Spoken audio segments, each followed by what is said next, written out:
Hello, and welcome back to Chapter 2 of Breach of Faith.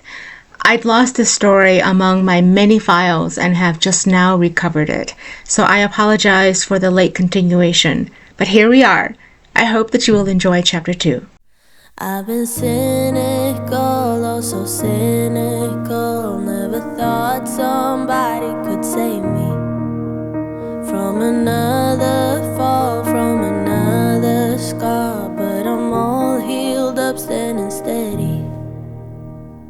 I couldn't see colors, it was all in gray, till you showed me every shade. Now I feel like summer on a rainy day, like there's nothing left in my way.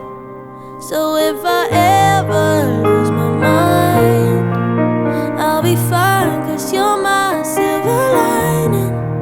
And if my world comes crashing down, I'll be fine, 'cause you're my silver lining. Yeah, you shine like a ray. The hour was late, and Fathiyya sat on the stool overlooking the village, listening. When the door to her chamber would open, she already felt she'd lost to the other woman. Why would the king come back to her when he could be with someone who was carrying his child? She pushed to her feet and walked out to the balcony where the wind whipped through her long strands. Placing her hands on the railing, she lifted one foot onto the ledge and raised herself higher, feeling the world around her shake. What would it take to lose herself to her own demise? How much more could she take on this? How much more could she endure?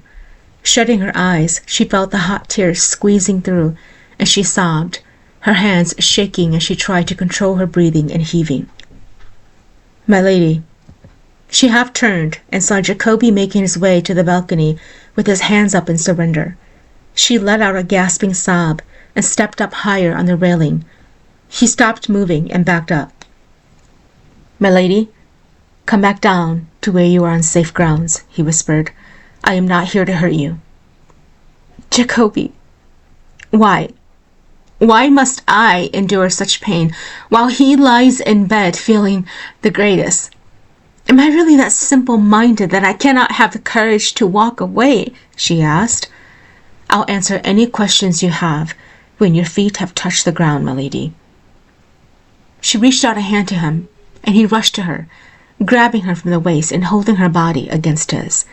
She let out a sob and threw her arms around him. The masculine scent of his overpowered her, and she felt a strange comfort.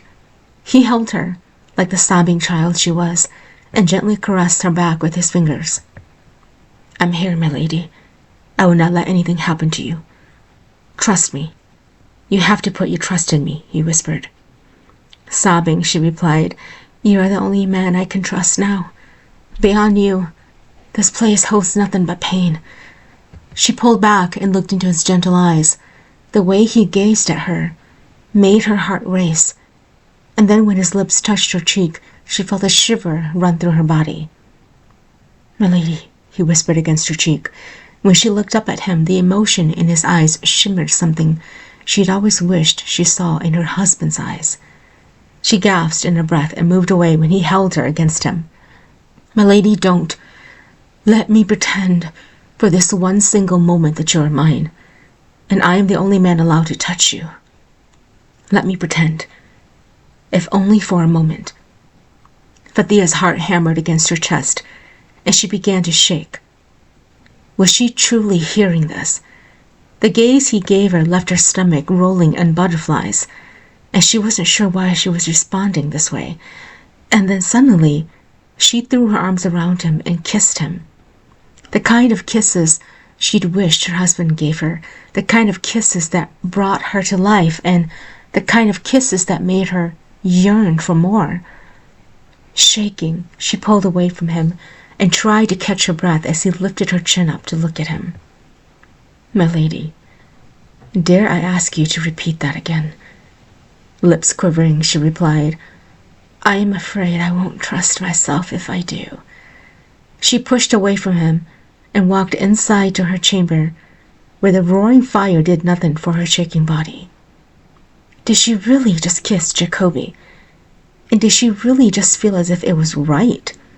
She shut her eyes and turned as he entered. "Milady, look at me." "Jacobi, don't. Don't come any further. Stay there." She let out a few breaths, and then she turned around slowly. She took a few steps back to distance herself from him. "What we did was wrong, Jacobi. We will never repeat that again. Now, please, leave." She walked to the bed and turned her back on him again. She listened as his footsteps were heard, walking toward the door. And then suddenly it shifted, coming back toward her. She turned around, and he took a hold of her waist, pulling her close to him. "I can't help myself, my lady. I would defy the king for tonight and risk losing my head. But I must do this." "Do what?"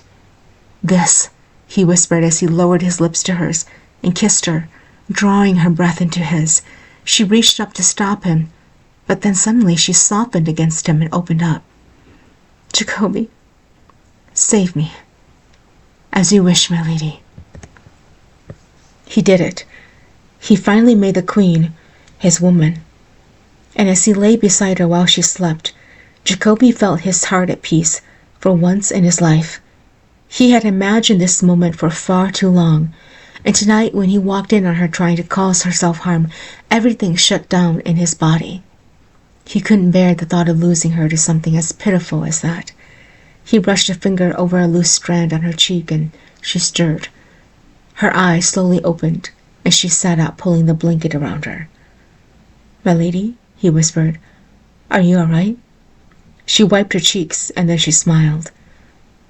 "Jacobi, I'm embarrassed to let you see me this way." She turned to go, but he grabbed her arms and kept her in place. "No, let me go." "No." "Never," he said. "Not after this. I am the queen, neglected and forgotten by the king," he said through clenched teeth. He felt his heart break as a sting of tears hit his eyes. "I have been struggling with how to tell you about how I feel. And tonight, when I walked in on you trying to hurt yourself, everything just exploded. Forgive me, my lady, it was never my intention, but I couldn't help myself." "Jacobi," she whispered. "No," he said as he smiled. "I am not being truthful to you. Let me start by sharing what is inside my heart and soul. For years, I have been hiding the fact that you are the only woman in this universe for me, and no one else can take your place. Out of all the people in the world, only you can wake up beside me in my arms and hold my name." Tears slipped down her cheeks as she let out a small sob. "Why can't the man who has earned rights as my husband speak like this to me? Why must it be from you? Why can it not be from me? You have been neglected and discarded. No one will notice anything. And I have been patient long enough. I can't endure your tears any longer. If I can help with it, I will. And I will never let you cry again." Jacobi pulled her into his arms as she sobbed.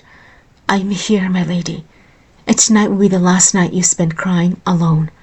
From here on out, I will be here." Zavira shooed the servant away as she picked up a slice of apple to eat, when Fathiyya entered with Arabella behind her. Last night she had complained of side aches, and the king had stayed the night in her chamber. She knew the queen was probably going to pull a long face today. As she chewed and swallowed, the queen came to take a seat, and she noticed that her cheeks were bright and cherry. Not an ounce of sadness lingered anywhere near her eyes.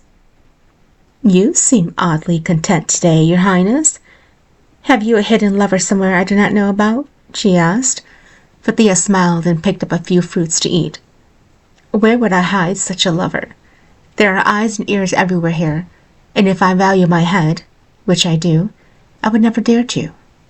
Besides, I am used to being alone, Lady Zavira. The nights may be long, but I do not need to put on a show." Zavira slammed her hand on the table, and anger shot through her. "Are you calling me a clown, putting on an act?" "Are you one?" Zavira picked up a plate and threw it across her, hoping it would mark her face. But out of nowhere, Jacobi arrived and swung his sword, splitting it into pieces on the ground. He pulled the queen immediately to her feet and stood in front of her.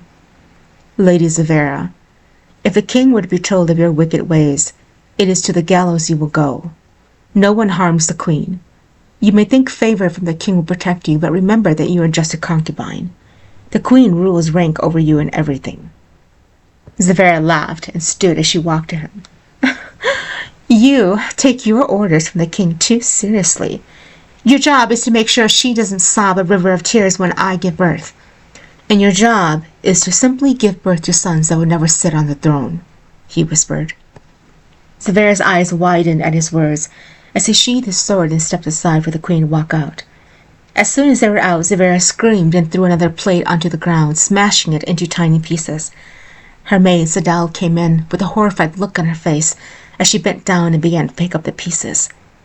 "My lady, are you all right?" she asked. Zavera sat down and let out a heavy breath. "I'll be all right the day that woman dies, and I can grin upon her corpse." Fathiyya felt his lips against hers as he gently pushed her into the chamber and closed the door. As he held her, she felt her body shake against his. In that very moment where Zavera had thrown the plate, she saw him enter the room, and in an instant, he was there to protect her. He had shielded her from whatever torture Zavera had wished to do to her. It was more than anything she had ever known in her life. Even when the king had only her, he never stood up for her to the point where she felt as if she was loved. No one had done that for her, except Jacobi. From the day he came to bring the envoy that carried her to the palace, he had been the one to protect and keep her safe. "If something had happened to you, I would never forgive her," he whispered against her cheek. He pulled back and cupped her face. "Are you sure you are all right? I still feel you shaking against me." Fathiyya smiled and nodded. "I'm fine now. You saved me in time. I would never leave you alone now, knowing that she has her eyes set on destroying you this way." And then he paused and his eyes darkened. "I have reason to suspect Lady Zavera is behind the mercenaries who attacked us earlier this month." Her face paled. "What makes you say so?" "I had my men ask around about her, and her father owns a pirate ship that recently just sailed in from Spain, bringing in a large envoy of soldiers who bear the same markings that I saw that day. I am not entirely sure, but I have an inkling, and I don't like it because I'm usually right." "Well, then the king must be warned." "No, not yet. I am not entirely positive. I need hard evidence, or else she can overpower me and make me lose my position. I need to be able to protect you, so I am taking it slow and making sure I have enough concrete support before I go to the king. For now, I will ask for more protection for you and the king. Make sure that you never go anywhere alone. Do you hear me?" She nodded. "Yes, Jacobi, I hear you." As she reached for him, a knock was heard at her door, and Arabella's voice announced the arrival of the king. Jacobi instantly distanced himself from her as the door opened and he walked in wearing his golden robe. His eyes were not surprised to see Jacobi, and a smile was warmly greeting them both. "Leave us," he said as Arabella left them. He walked to where Fathiyya stood and took her hand as they walked to sit down on the edge of the bed. Jacobi knelt down on one knee as Taryn gestured for him to rise. "An interesting morning," King Taryn started. "Lady Zavera came to me with pleading eyes to punish you for scaring her to the core." "My king, I did not mean to scare Lady Zavera, but the queen's well-being was at stake. However, whatever punishment you feel I deserve, I shall accept." Taryn raised his hand. "No need. Lady Zavera is spoiled. My fault. I am glad that you were there to protect the queen. Now, word has been spread around about the attack on the flag-raising celebration. I need talk to die down. Figure out where those men came from and inform me immediately." "Yes, your majesty." Fathiyya watched as Jacobi glanced at her once, and then he left the chamber. She felt her husband's hand on her and she turned toward him. The emotions he carried in his eyes did not match the same as Jacobi's, and the hurt slammed her like a slap in the face. He smiled at her and reached out to touch her. "I have been neglecting you, my queen. Forgive me." She looked away. "You are forgiven, my lord." She met his gaze again. "You have a very important treasure coming your way from Lady Zavera. I understand. I only wish it were you giving it to me." Tears filled her eyes. "It will never be, so we must stop talking about it as if it will happen. I have learned to be alone. I have hurt you. I am sorry." Shrugging, she whispered, "I have Jacobi to keep me company. He is there when you are not. You trusted him to me, and he has done his job well." "Yes, Jacobi has. The man is a life-savior and the only man I trust." He stood up. "I have to return to take care of state affairs. Will you be all right?" Nodding, she replied, "I always am." He bent down to kiss her cheek and left her. As soon as he was gone, she stood and walked to the balcony where the warm wind welcomed her. She could hear Jacobi's footsteps, and she half turned, smiling as she greeted him. "Do not worry," she said. "Nothing of last night will be repeated out here. I am of sound mind, Jacobi." She turned around and glanced at him. "But how shall we go about this between you and I?" Smiling, he joined her and touched her fingers gently. "There is nothing to worry about. I shall keep you safe, and the king will never question anything. Just follow my lead. When we are together, undress me as always, and I shall do the same. But when the nights are lonely, simply just blow this, and I will come to you." He inserted a small flute into the palm of her hand. "I will be there for you when you call me." She looked at the flute in her hand, and then up at him, her eyes shimmering with emotion. He reached out and touched her cheek gently. "Don't look at me that way, my lady. A man such as me will fall to my knees so easily if you stare at me with those eyes. I promise you that from here on out, everything you wanted or needed will be given to you without holding back." Zavera entered the dark cave and made her way through the cobwebs and pushed the last door to reveal a soft yellow light glowing from a candle on the table. There were books of spells and different potions lying about the table with a smell that made her gag. She brought her hand to cover her face when she heard the sound of a gong behind her.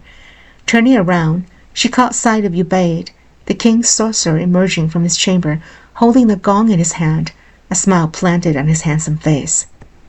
"My lady, what brings you to my dark quarters?" he asked, setting the gong down.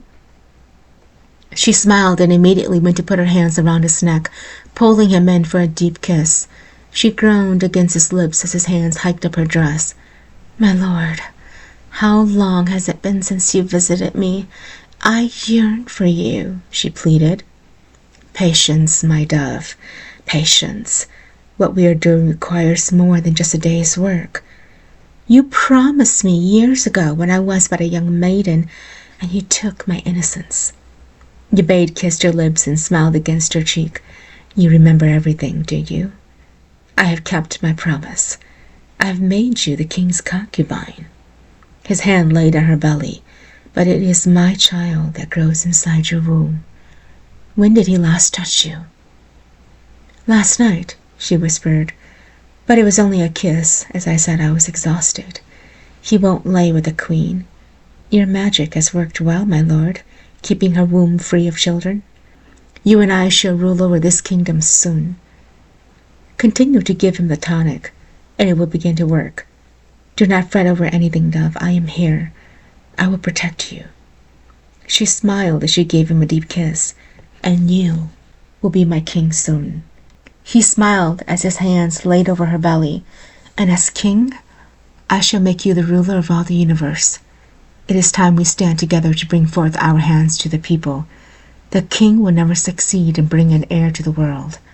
I have made sure of that." Thank you for tuning in. Chapter 3 will be out shortly. I've been cynical, oh so cynical. Never thought somebody could save me from another fall, from another scar. But I'm all healed up, standing steady. I couldn't see colors, it was all in gray, till you showed me every shade. Now I feel like summer on a rainy day, like there's nothing left in my way. So if I ever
as long as I'm right there beside you, I won't ever let go, I won't ever be cruel like the world was to me before I found you. So if I ever lose my mind, I'll be fine, 'cause you're my silver lining. And if my world comes crashing down,